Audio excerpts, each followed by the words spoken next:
vamos a deliberar con la propuesta que ha llegado de el primer decreto constitucional para que toda la nación, toda la república, toda la institucionalidad, todo hombre y mujer, ciudadano y ciudadana de este país tenga el respaldo, la protección y la activación de todas las fuerzas de la sociedad venezolana para responder a las amenazas o, si se diera el caso, a cualquier ataque que se hiciera contra nuestra hermosa, muy heroica, muy histórica República Bolivariana de Venezuela.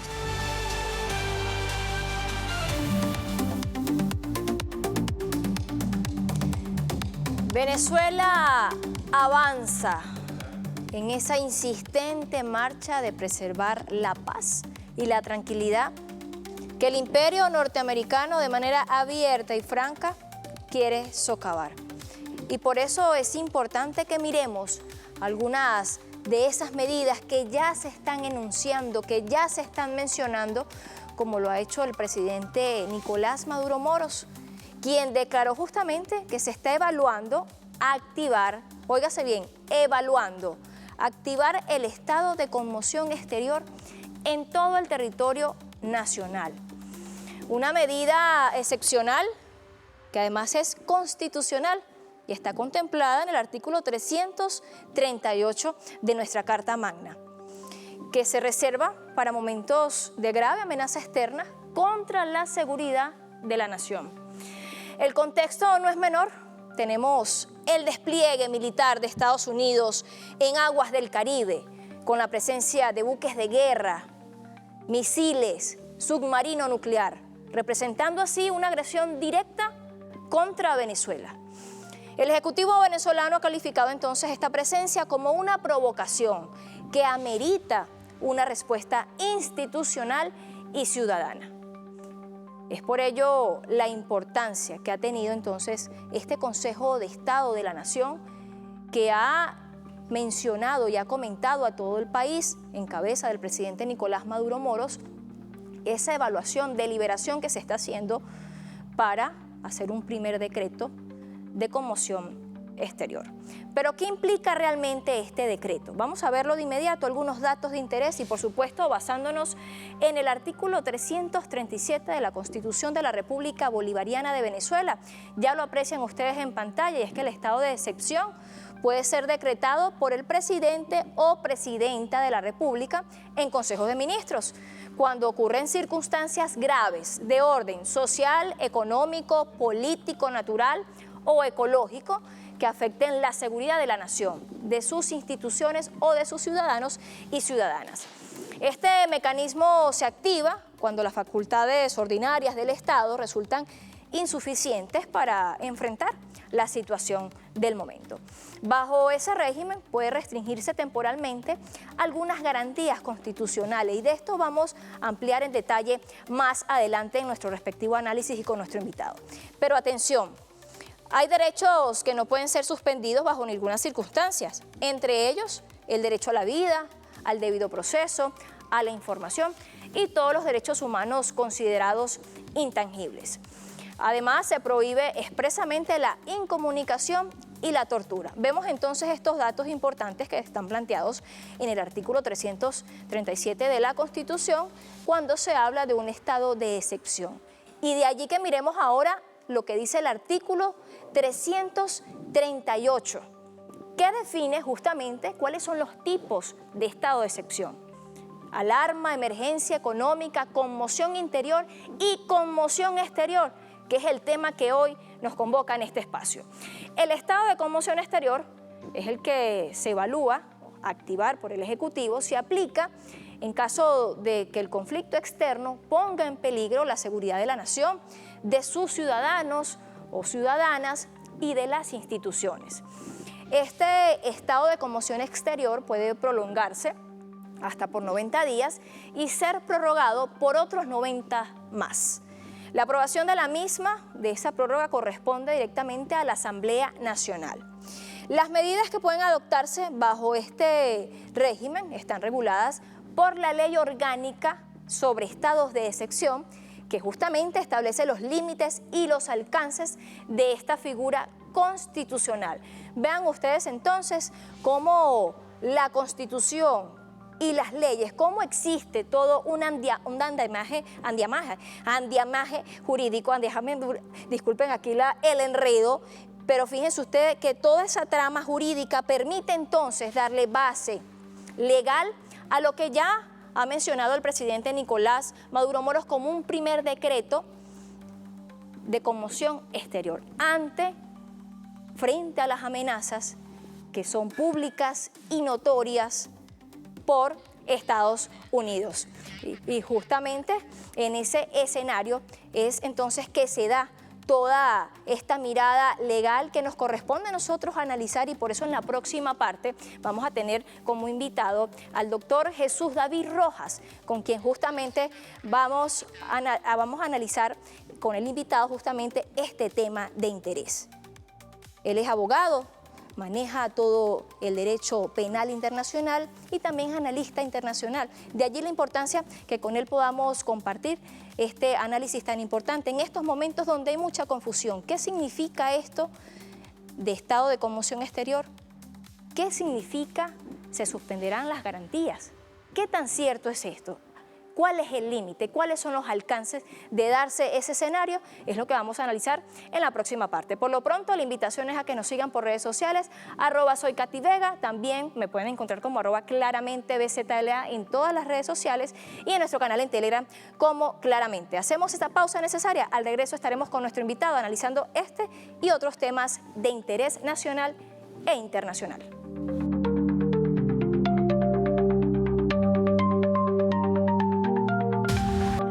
Trabajando aquí el primer decreto constitucional.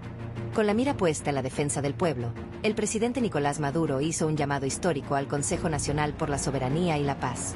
El objetivo, activar una herramienta clave que reside en el corazón de nuestra república. Muchos se preguntan, ¿qué es exactamente un estado de conmoción exterior? Es una medida contemplada por nuestra propia Constitución para proteger a la nación ante un conflicto externo. No es un capricho, sino un mecanismo legal diseñado para salvaguardar la seguridad de los ciudadanos y las instituciones. Es la ley, al servicio de la defensa de la patria. Responder a las amenazas o, si se diera el caso, a cualquier ataque que se hiciera contra nuestra hermosa, muy heroica, muy histórica República Bolivariana de Venezuela. ¿Y por qué ahora? Porque en el Mar Caribe, la presencia militar de Estados Unidos ha escalado. Un despliegue de buques y un submarino nuclear se justifican bajo la falsa premisa de que Venezuela representa una amenaza para la región. Pero la verdad es otra. La agenda detrás de esta agresión es una extralimitación del gobierno de Donald Trump, que busca controlar la región y sus vastos recursos naturales. Es una lucha por el poder, no por la paz. Frente a la intimidación, la respuesta de Venezuela es clara. La nación defenderá su soberanía a toda costa. Este decreto es un mensaje al mundo de que nuestro país apostará siempre por la paz y el respeto entre los pueblos, pero sin ceder ni un milímetro de lo que es nuestro. Venezuela se mantiene firme y lista para defender su patria, con la ley y con su pueblo. Y además tenemos la razón de luchar por nuestra tierra, amada, que pretende ser amenazada y pretende ser humillada. Venezuela jamás será humillada por ningún imperio, ni hoy, ni mañana, ni nunca jamás. Seguimos la marcha. La patria en marcha triunfante por la paz y la vida.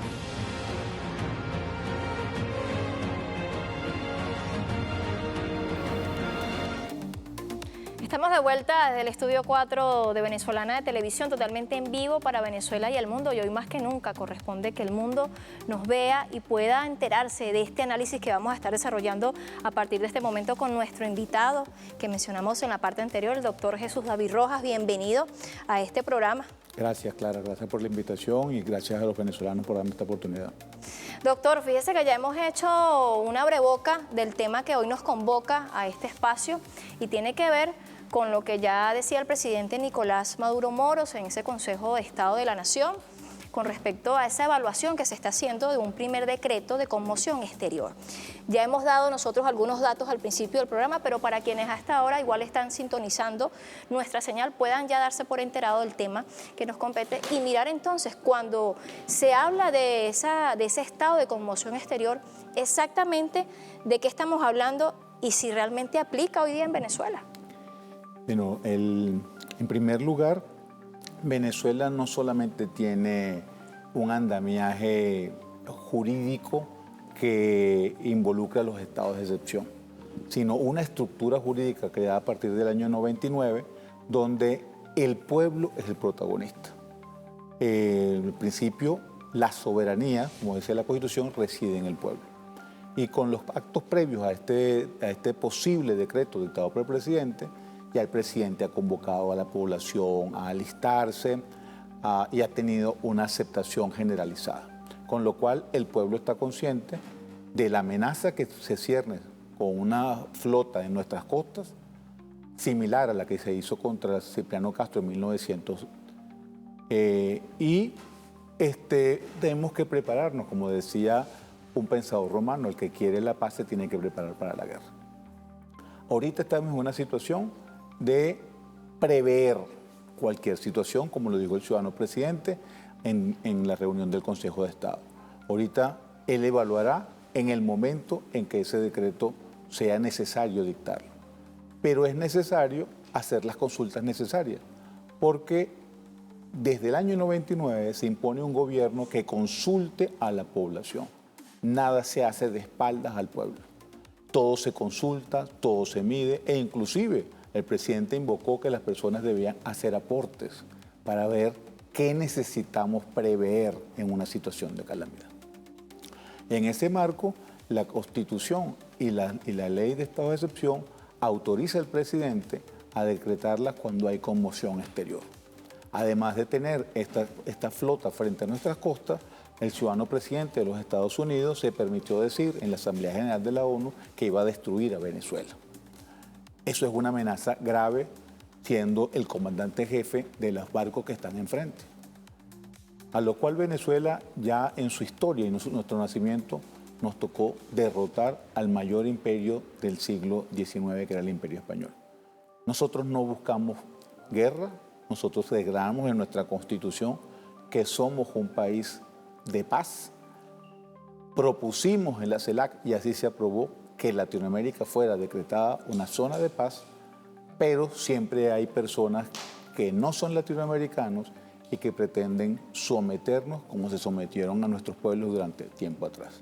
Ante esta situación, el presidente de la República, por la Constitución y por la ley, está habilitado a decretarlo, si lo considera presidente, un estado de calamidad exterior. ¿Y por qué exterior?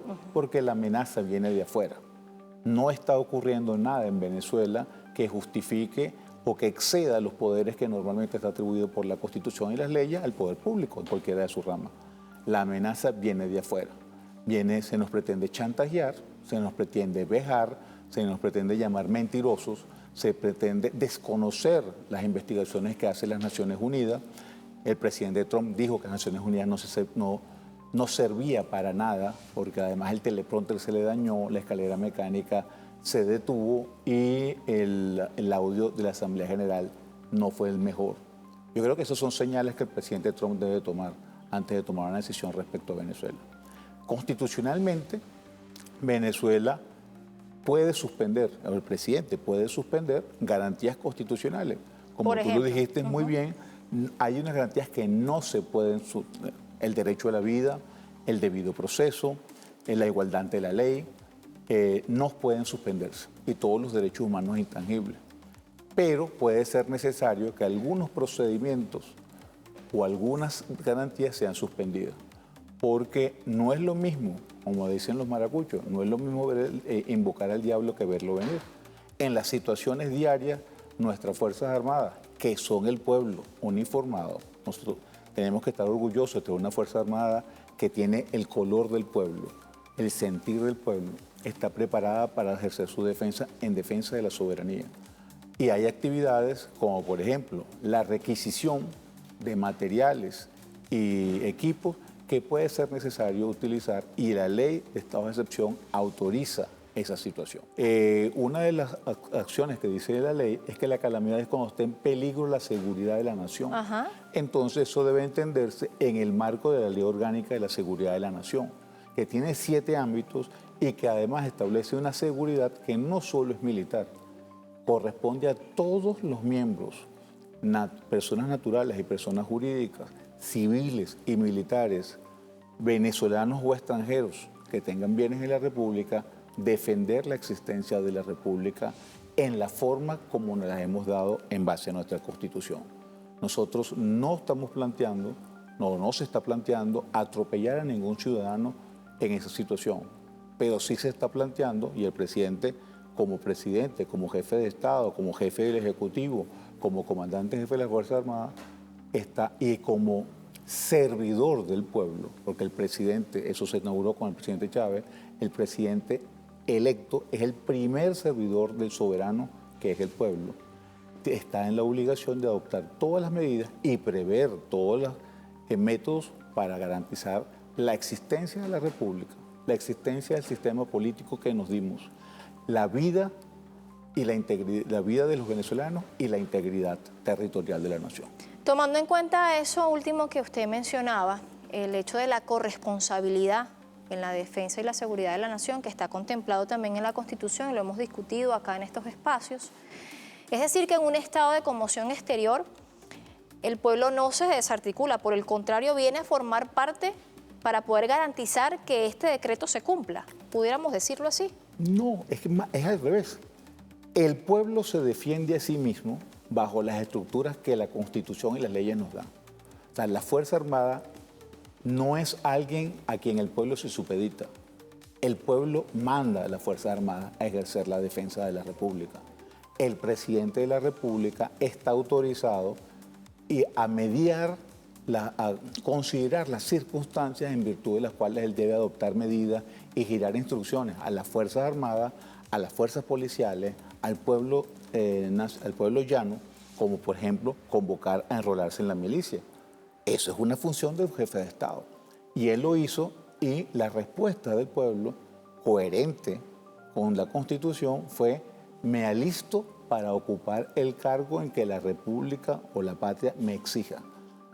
Hay personas, yo lo vi, personas de alrededor de 70 años, señoras, que decían: yo no puedo portar un fusil, pero a mí me gusta cocinar y yo estoy dispuesto a preparar la comida a todo aquel combatiente que vaya a defender a mi patria. Quiere decir que todos los venezolanos tenemos un rol, todos los venezolanos asumiremos el rol, y parte de eso es la organización de la milicia y de la estructura de la Fuerza Armada, y la milicia es uno de los componentes de nuestra Fuerza Armada Nacional Bolivariana. Es decir, entonces, que en un estado de conmoción exterior, ese pueblo hoy miliciano va a tener un rol fundamental. Claro, va a tener un rol fundamental porque se está defendiendo a sí mismo. Existe un principio en derecho interno y en derecho internacional que se llama la legítima defensa. Nosotros no estamos atacando a nadie, pero tenemos el derecho, el deber y la razón de nuestro lado para defendernos de cualquiera de aquellos que nos quiera atacar. Y precisamente en eso me invita a lo que usted acaba de decir, la defensa, al escenario internacional, porque mirando las medidas que puede tomar el presidente Nicolás Maduro Moros como jefe de Estado, y por supuesto para preservar la paz, la seguridad de la nación, toma la Constitución como esa herramienta para poder tomar decisiones jurídicas en nuestro país. Pero en el escenario internacional, ¿cómo se mira esto?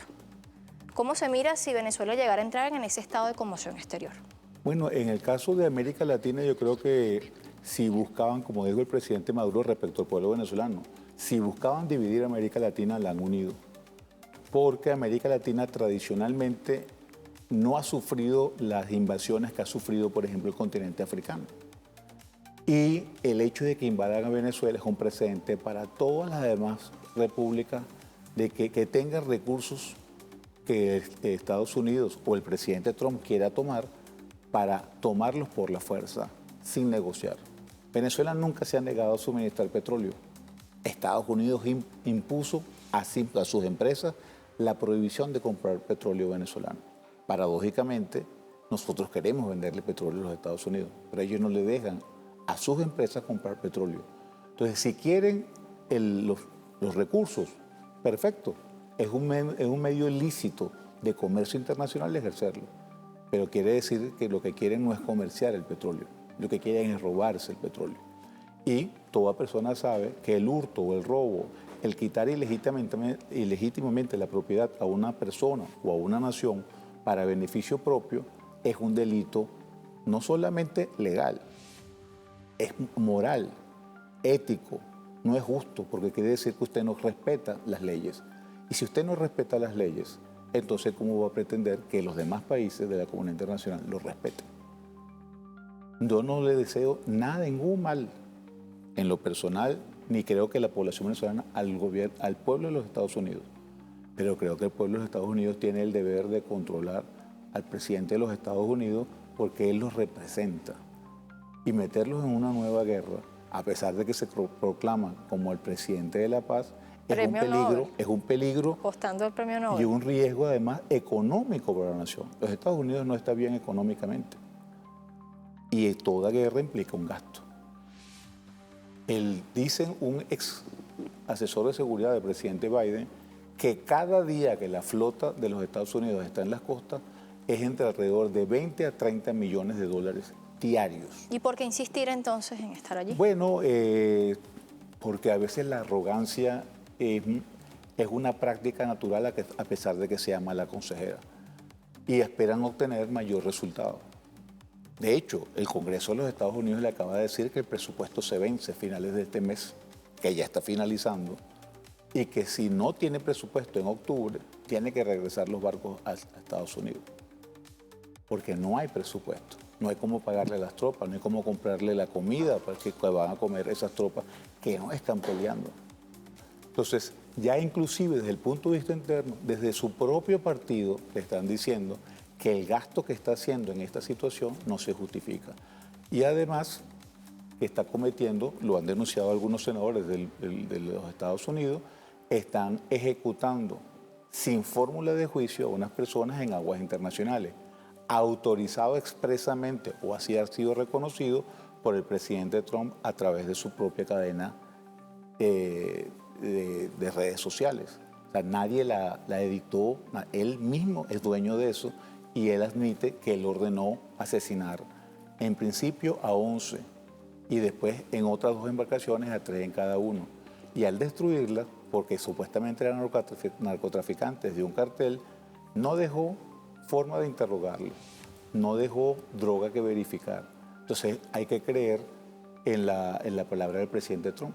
Y yo soy como Santo Tomás, yo tengo que ver para creer. Yo soy abogado y el abogado se pronuncia sobre evidencias.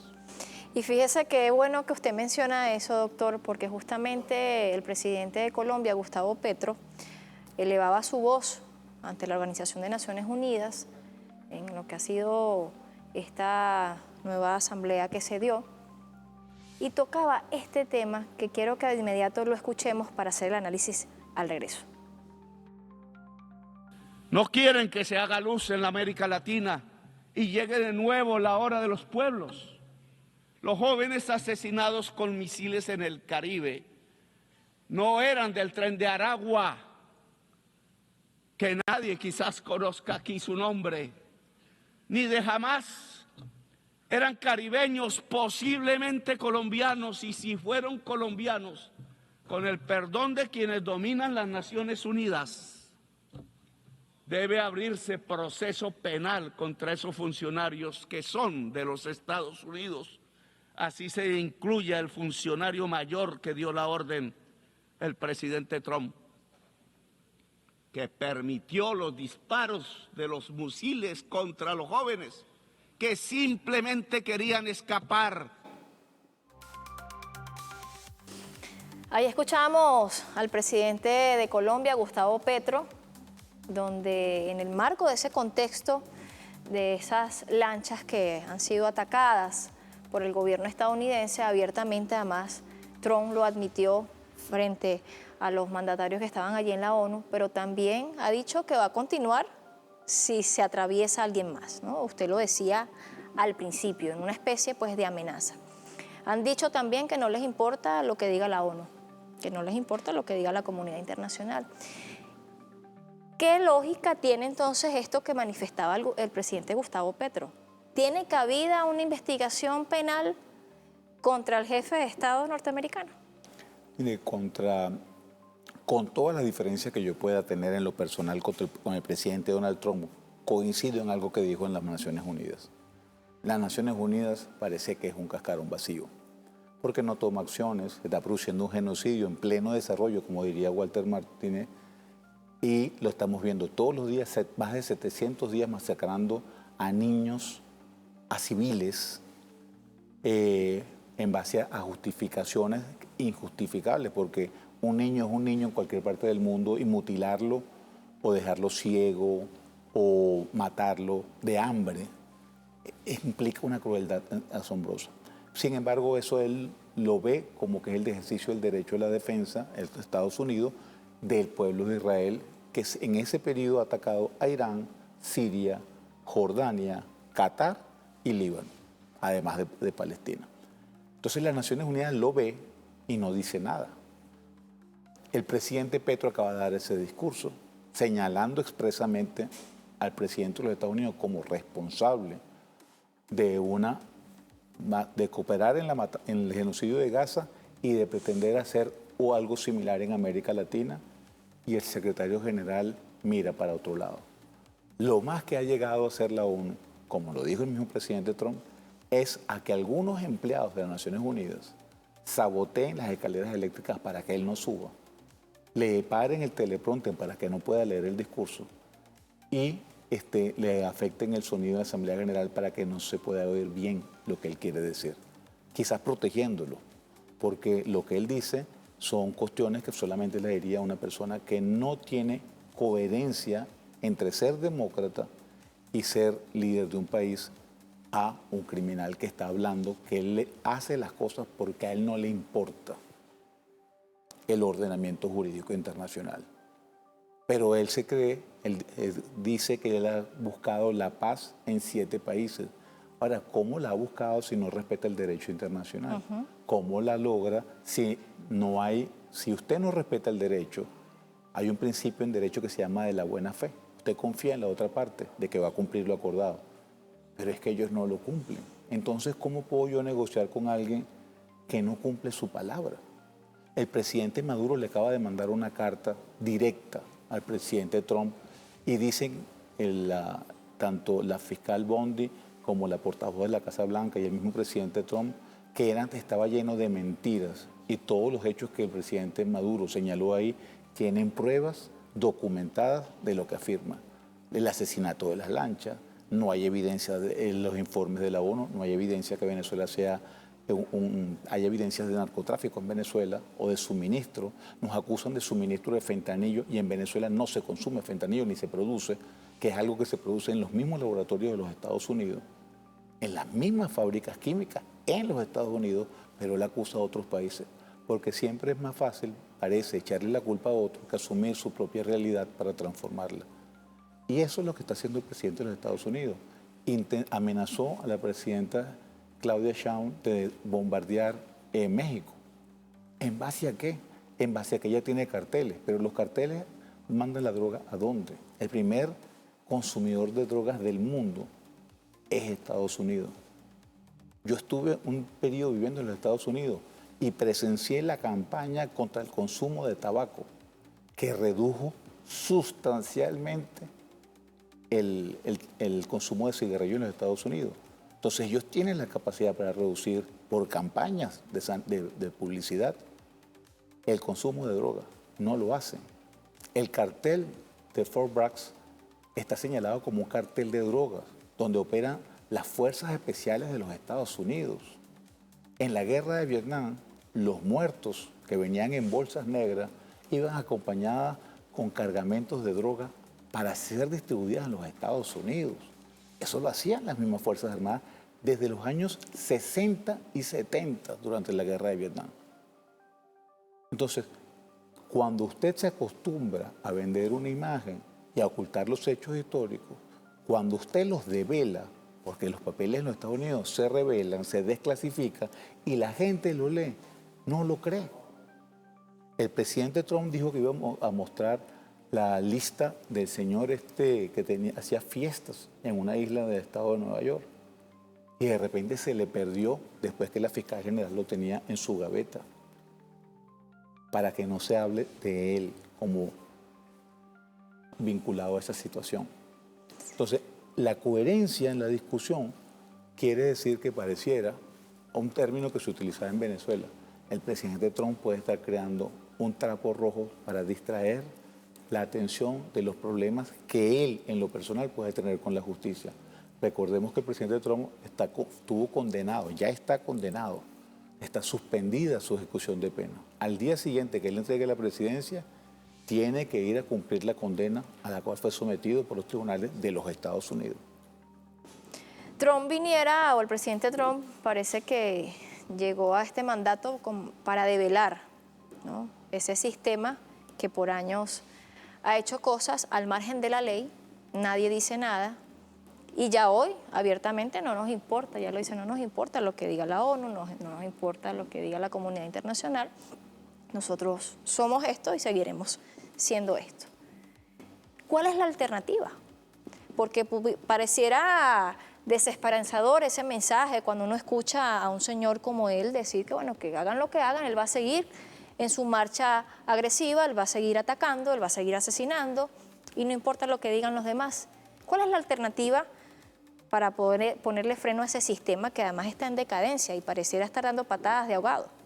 Miguel de Unamuno le dijo a los fascistas, al general Stray, cuando llegaron a Salamanca: vencerás porque tendrás la fuerza, pero perderás porque no tienes la razón, no puedes convencer.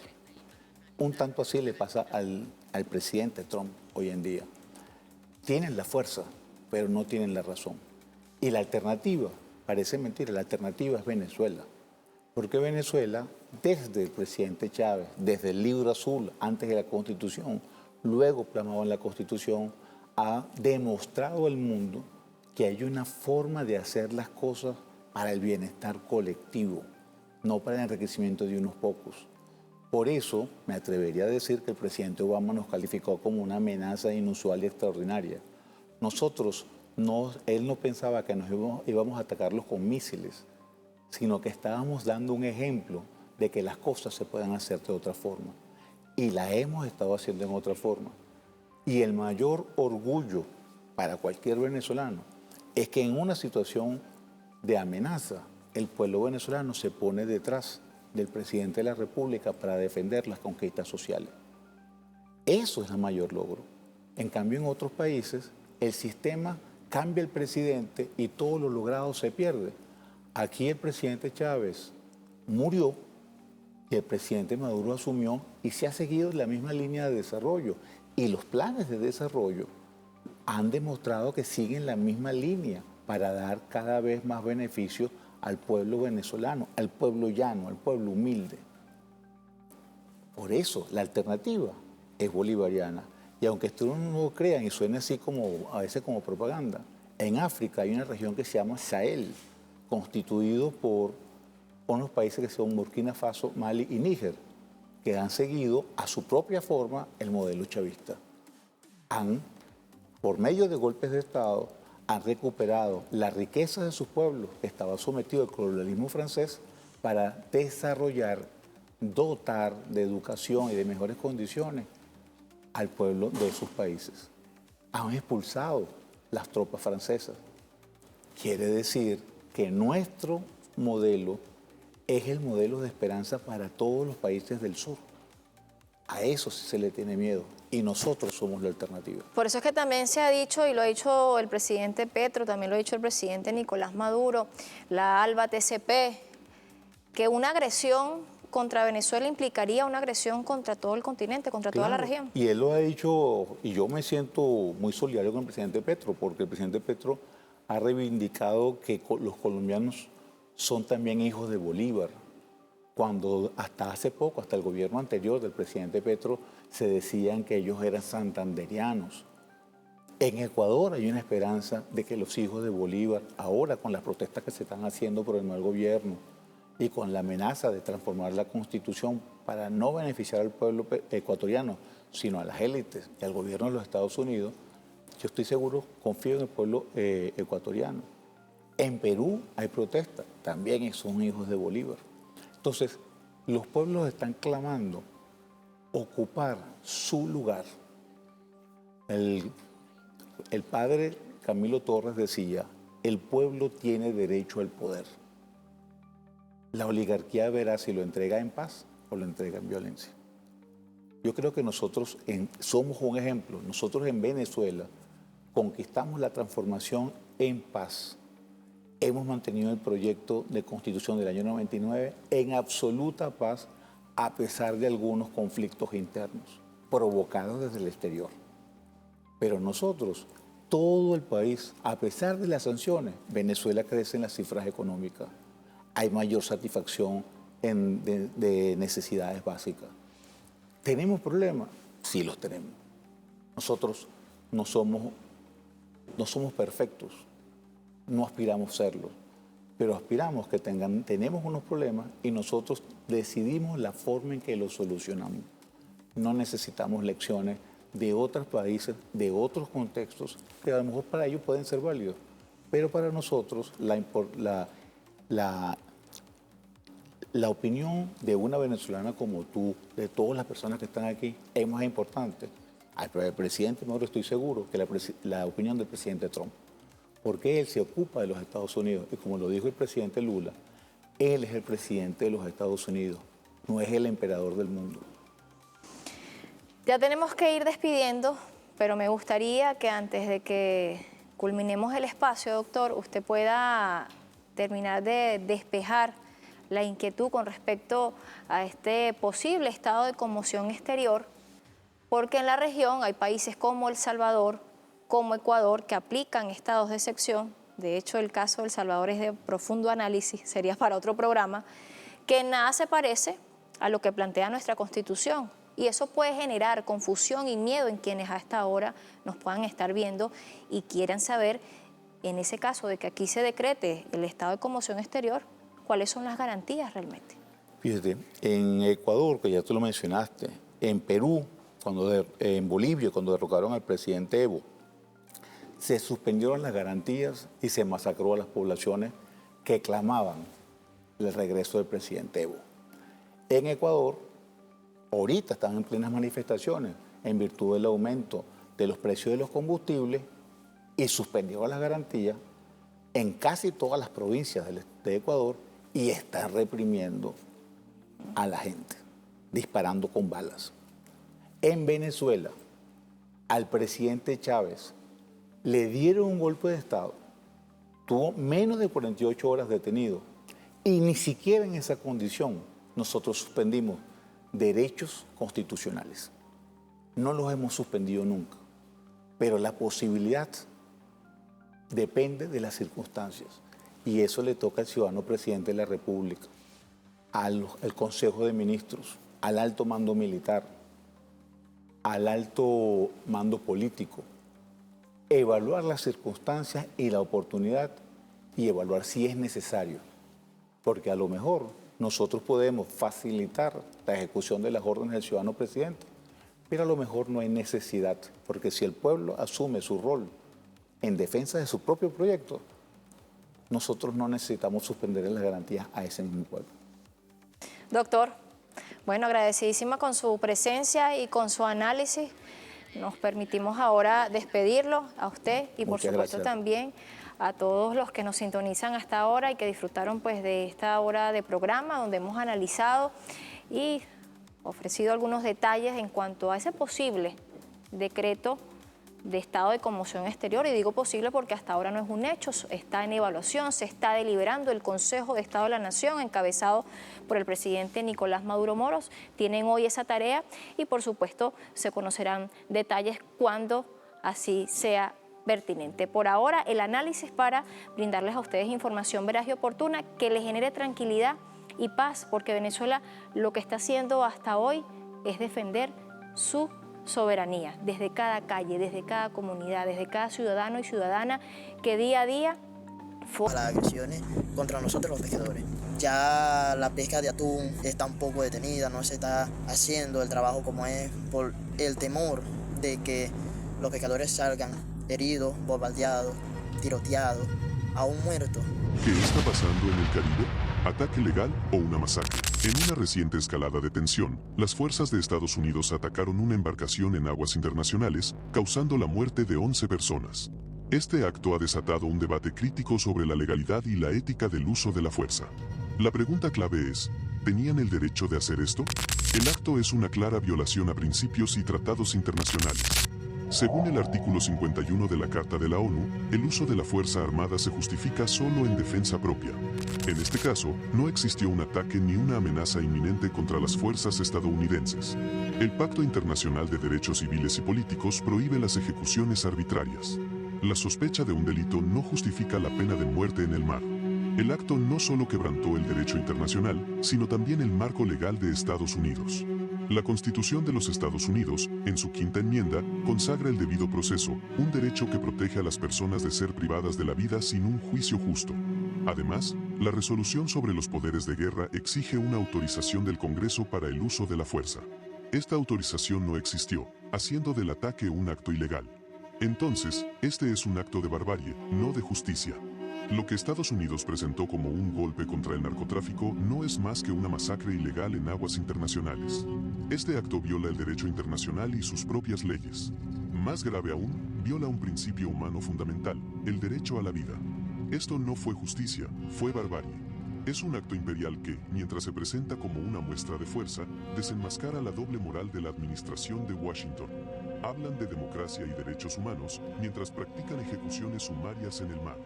¿Estas pequeñas embarcaciones son una amenaza real a los Estados Unidos o simplemente son justificaciones que responden a otros intereses?